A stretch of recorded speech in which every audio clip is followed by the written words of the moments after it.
Hello tout le monde, aujourd'hui j'ai fait une recherche rapide sur Google, j'ai pris une boutique au hasard et je lui ai généré un site internet en 5 minutes avec Claude. Aujourd'hui je vais vous montrer comment faire, comment vous allez pouvoir répliquer ça pour les boutiques autour de chez vous et ensuite pouvoir les appeler, leur présenter, voilà j'ai mis en ligne votre site internet, est-ce que ça vous intéresse? Vous leur proposez un arrangement, quelque chose, un forfait mensuel ou juste un achat direct.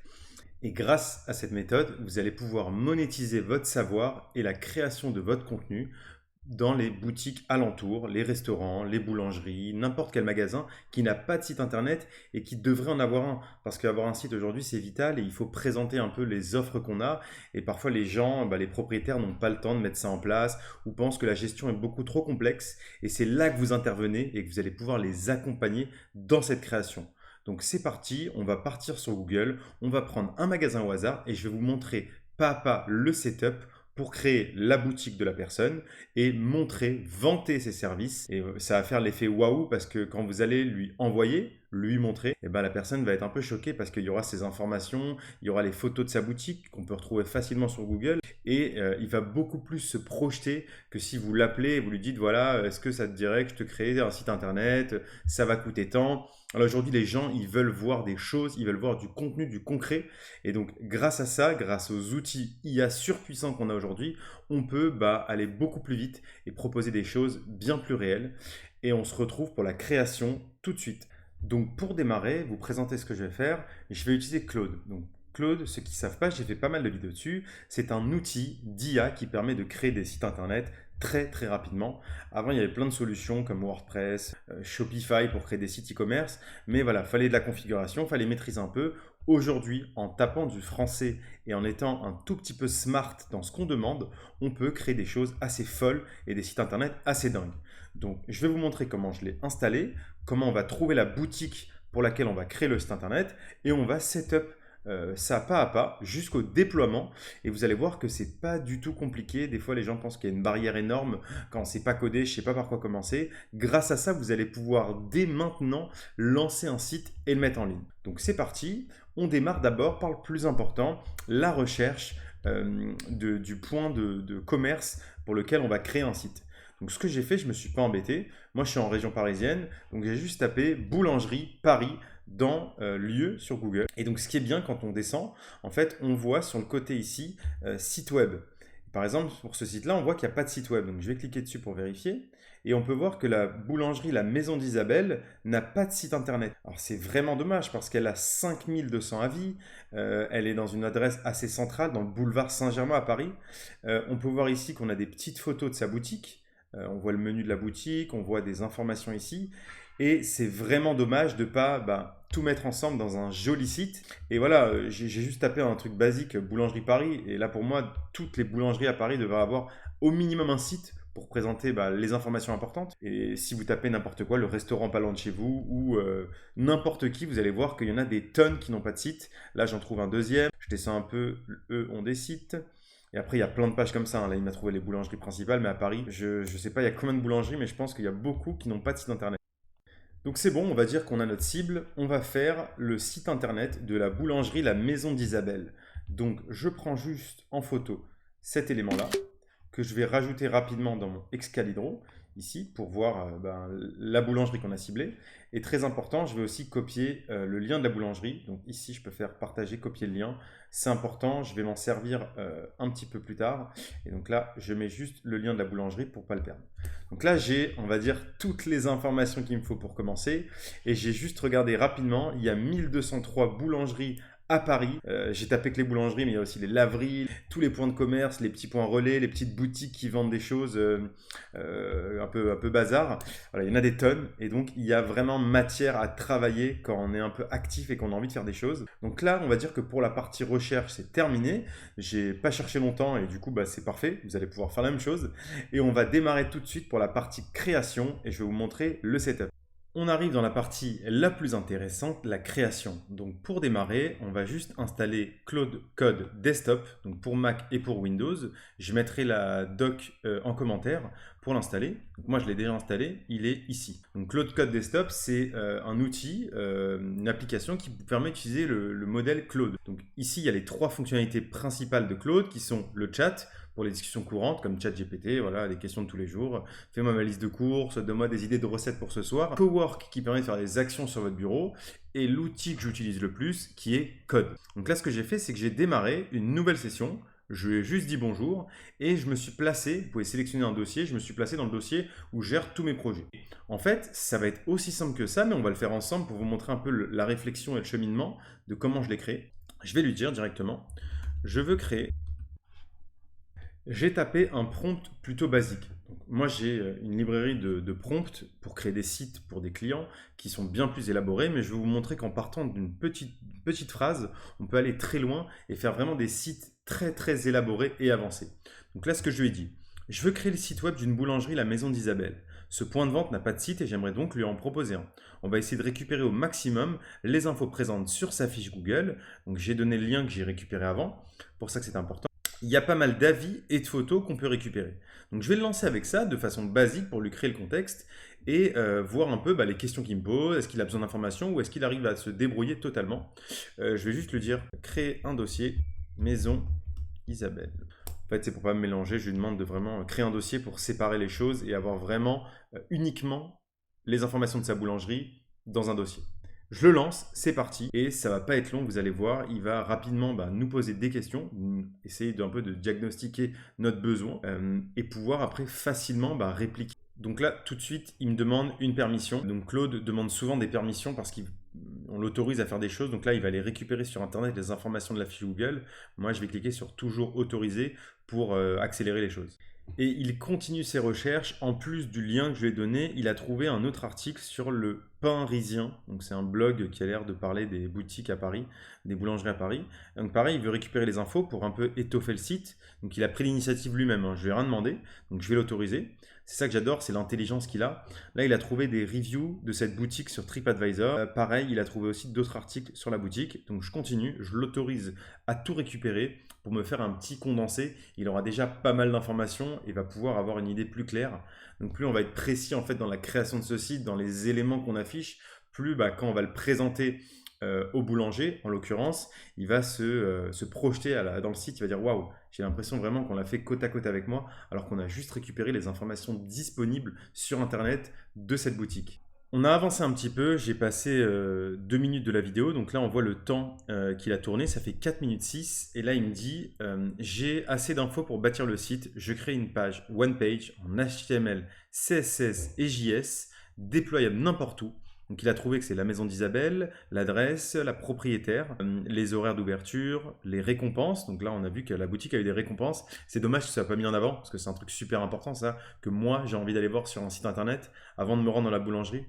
Moi, je suis de la nouvelle génération et je vérifie tout le temps avant de rentrer dans un magasin la note qu'il a.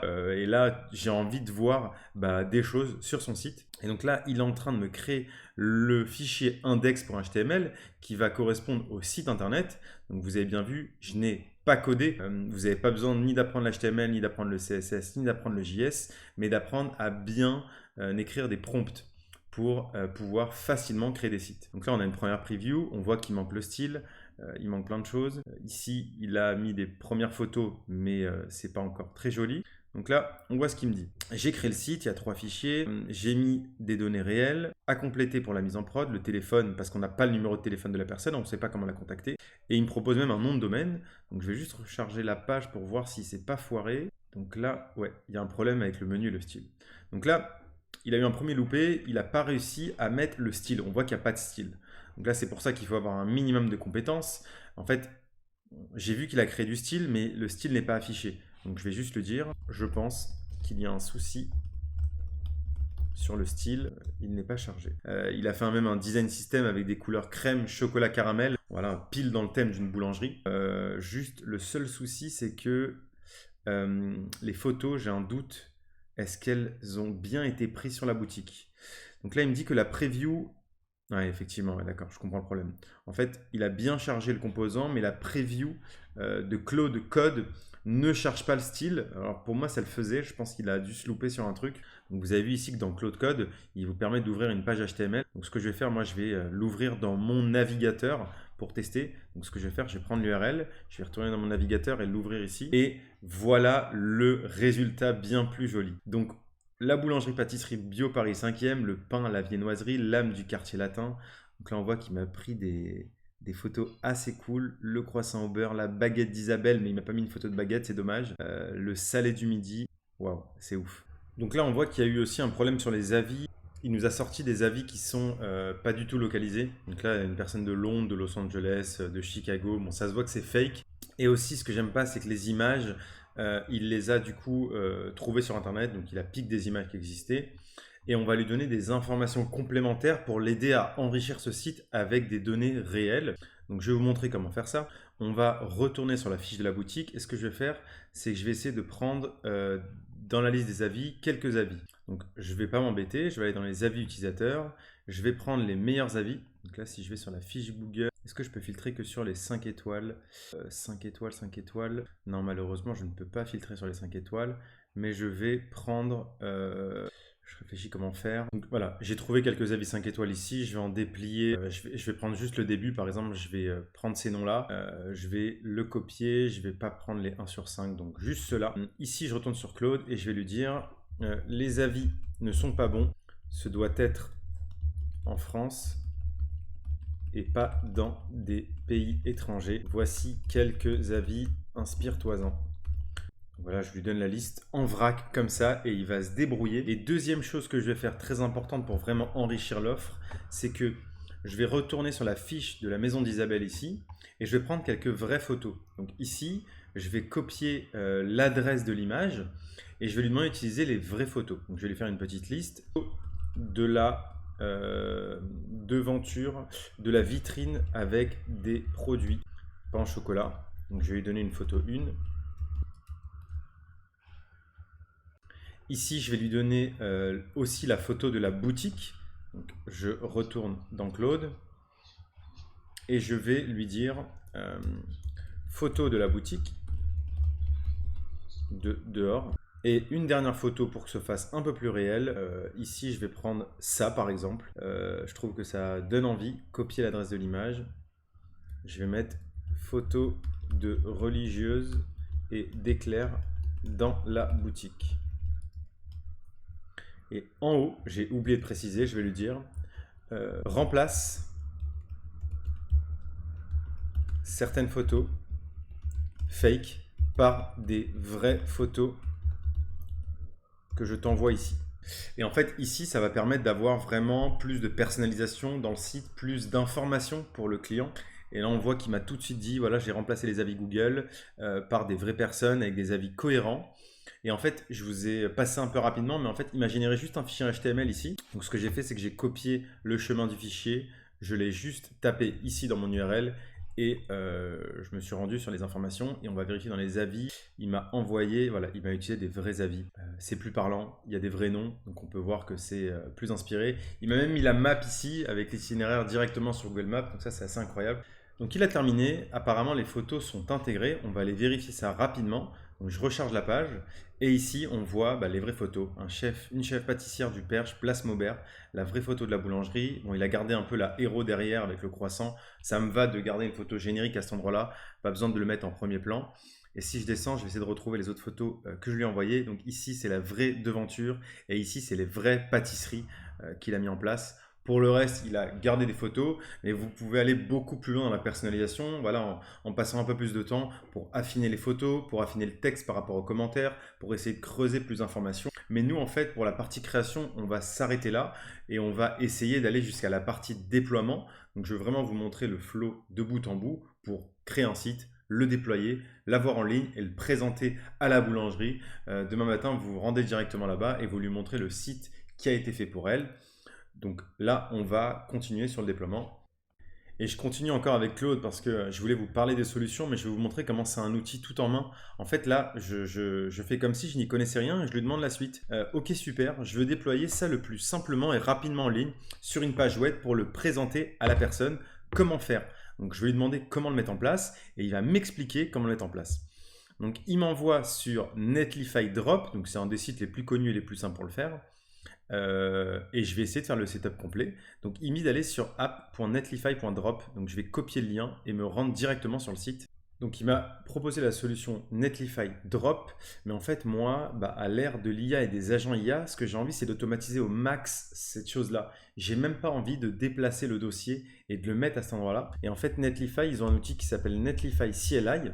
Donc ici, je vous le montre rapidement. Il y a une petite commande à lancer, donc vous le donnez à Claude, vous lui dites de l'installer, ça, et grâce à la commande Netlify, il peut directement, une fois que vous avez un compte, donc il faut s'inscrire ici avec son mail Google, il va vous demander de vous connecter, de mettre votre mail, votre mot de passe, et il va pouvoir du coup directement déployer. Donc c'est Claude qui va faire le déploiement. Et donc là, je lui ai dit, j'ai déjà la CLI installée, est-ce que tu peux continuer? Il m'a dit oui, c'est bon, je suis bien authentifié, je crée le site et je le déploie, c'est en ligne, je vais copier le lien et je vais aller vérifier est-ce que mon site est en ligne et marche parfaitement. Et là, j'ai un site qui est prêt, qui a une URL du coup, la maison d'Isabelle netlify.app. J'ai pas vérifié, mais très important, je vais aller le regarder en format mobile. Donc j'ouvre le navigateur, je me mets en mobile ici et je passe en pourquoi il me met que des iPads ici? iPhone 12 Pro. Et donc là, en scrollant, je vois que le site est super joli, même sur mobile. Donc ça marche parfaitement. Ça m'a pris une quinzaine de minutes à tout setup et on peut faire beaucoup mieux avec des prompts bien plus avancés, avec différentes pages, différentes versions du site. Alors on peut aller très très loin. Vous avez vu qu'en investissant peu de temps, on peut faire de grandes choses, alors quand vous investissez 2-3 jours, ça peut être assez dingue et on a du coup ce lien à présenter à la personne. Voilà, c'était tout pour la vidéo d'aujourd'hui. J'espère que ça vous a plu et que ça vous a montré un peu le potentiel que vous pouvez utiliser pour créer des sites et des applications grâce aux nouveaux outils IA. Moi, je fais plein de vidéos qui parlent de ce thème-là, de Claude et de tous ces agents que vous pouvez mettre en place pour améliorer votre quotidien et votre création. N'hésitez pas à me dire en commentaire si ça vous plaît, à vous abonner pour soutenir la chaîne et on se retrouve très bientôt pour une prochaine vidéo. Ciao!